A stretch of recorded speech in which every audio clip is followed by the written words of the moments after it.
Hi everyone, welcome to this video. तो इस video में मैं आप लोगों का एक बहुत ही इंपॉर्टेंट क्वेश्चन सॉल्व करने वाला हूं कि what is the impact of desirable qualification in the selection scheme of APFC examination. कि क्या इम्पैक्ट है इस डिजायरेबल क्वालिफिकेशन का हमारे सिलेक्शन प्रोसेस पे, क्या इसका कोई मेजर इम्पैक्ट तो नहीं है, क्या इससे हमारी सिलेक्शन रुक तो नहीं जाएगी। तो इन सारे क्वेश्चन को डिस्कस करेंगे, लेकिन आगे बढ़ने से पहले मैं आप लोगों से रिक्वेस्ट करूंगा कि अगर आप लोग हमारे चैनल पर नए हैं तो चैनल सब्सक्राइब करना ना भूलें। इसके साथ साथ आप लोग हमारी स्ट्रेटेजी वर्कशॉप या फिर कोर्सेज के बारे में इंफॉर्मेशन ले सकते हैं, जिसका लिंक इस वीडियो के डिस्क्रिप्शन में दिया गया है। दोस्तों अब बात करते हैं इस डिजायरेबल क्वालिफिकेशन की।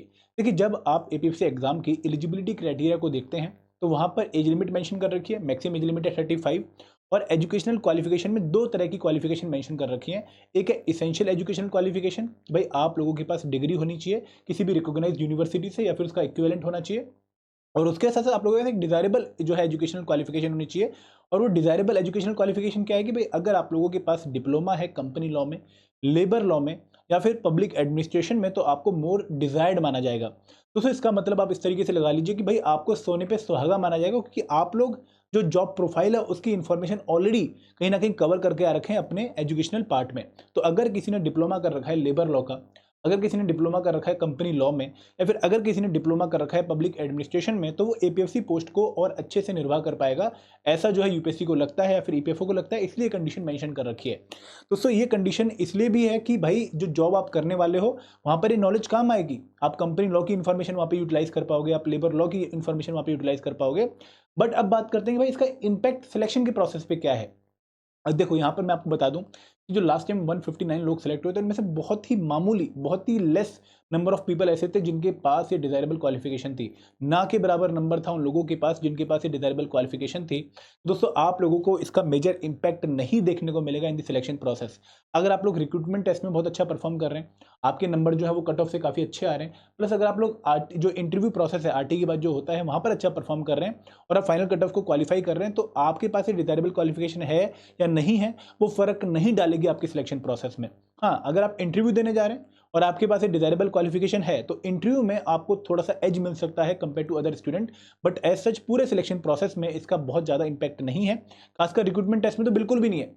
हाँ, अगर मैं इनडायरेक्ट इंपैक्ट की बात करूं तो दोस्तों रिक्रूटमेंट टेस्ट में इनडायरेक्ट इंपैक्ट इस तरीके से कि भाई आप लोगों ने लेबर लॉ पहले कवर कर रखे होंगे, तो आपको अब जो थ्योरी है लेबर लॉ वाले कंपोनेंट की वो थोड़ी कम पढ़नी पड़ेगी। सिमिलरली अगर आपने कंपनी लॉ प्रिपेयर कर रखा है तो अगेन आपको थोड़ा सा एडवांटेज मिल सकता है थ्योरी में, ठीक है, क्योंकि आपको 1-2 लाख कम पढ़ना पड़ेगा। सिमिलरली अगर आपने पब्लिक एडमिनिस्ट्रेशन पढ़ रखा है तो आपको थोड़ी बहुत इन्फॉर्मेशन आईआर की प्लस थोड़ी बहुत इन्फॉर्मेशन पॉलिटी की हो जाएगी, तो अगेन आपको थोड़ा सा एडवांटेज मिलेगा थ्योरी में।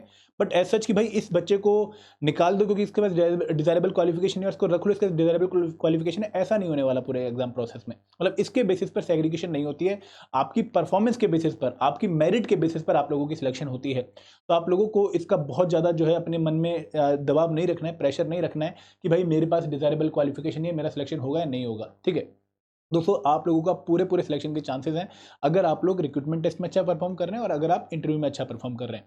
देखिए कई बार क्या होता है कि अगर आप रिक्रूटमेंट टेस्ट में इक्वल मार्क्स लेकर आए, मतलब एक बच्चा है ए जिसके मार्क्स हैं 210, ठीक है, आउट ऑफ 300, काफ़ी अच्छे मार्क्स हैं ये, और उसके इंटरव्यू में 60 मार्क्स हैं, तो अगेन वो काफ़ी अच्छे मार्क्स हैं।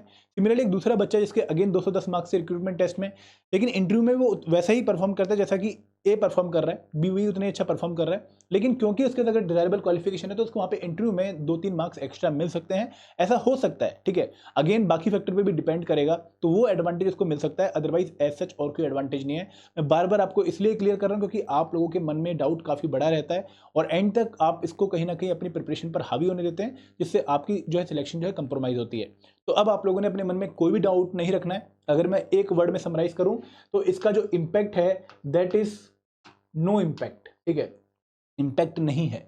आप लोगों ने बहुत ध्यान रखना है इस बात का कि आप लोग अपनी प्रिपरेशन वैसे ही करिए जैसे आप कर रहे थे।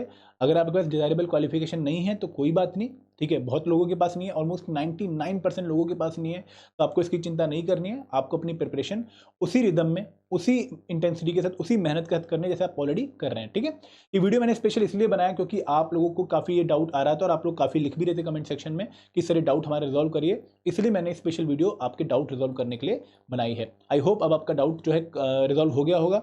एंड दोस्तों अगर आप लोग प्रिपरेशन में हमें अपना साथी बनाना चाहते हैं तो हमने एक डेडिकेटेड कोर्स लॉन्च कर रखा है, कोर्सेज लॉन्च कर रखे हैं डिफरेंट प्रोफाइल के लिए। जैसे मास्टर कोर्स उस बच्चे के लिए इसकी प्रिपरेशन बिल्कुल जीरो है और जो स्क्रैच से स्टार्ट कर रहा है और जो सभी कंपोनेंट की कंप्रेहेंसिव कवरेज चाहता है। दूसरा कोर्स है टेस्ट सीरीज प्लस, उन बच्चों के लिए जो कि जीएस और क्यूआरई प्रिपेयर कर चुके हैं, खासकर यूपीएससी वाले, और उनको स्पेशल कंपोनेंट्स अकाउंटेंसी, आयरन labour law, computer application stat, इनका कोर्स चाहिए, तो वहाँ पर बाकी कंपोनेंट की test series GS and QRE की और इन कंपोनेंट्स की कंप्रेहेंसिव कवरेज आपको देखने को मिलेगी। एंड तीसरा कोर्स है टेस्ट सीरीज, जो कि उन बच्चों के लिए जिन्होंने ऑलरेडी ईपीएफओ की एक बार प्रिपरेशन कर ली है और जब खुद को जांचना और परखना चाहते हैं तो वो इस कोर्स में एनरोल कर सकते हैं। अगेन तीनों कोर्सेज का लिंक इस वीडियो के डिस्क्रिप्शन में है। तो दोस्तों, this is all from my side. Thank you very much. जय हिंद, जय भारत।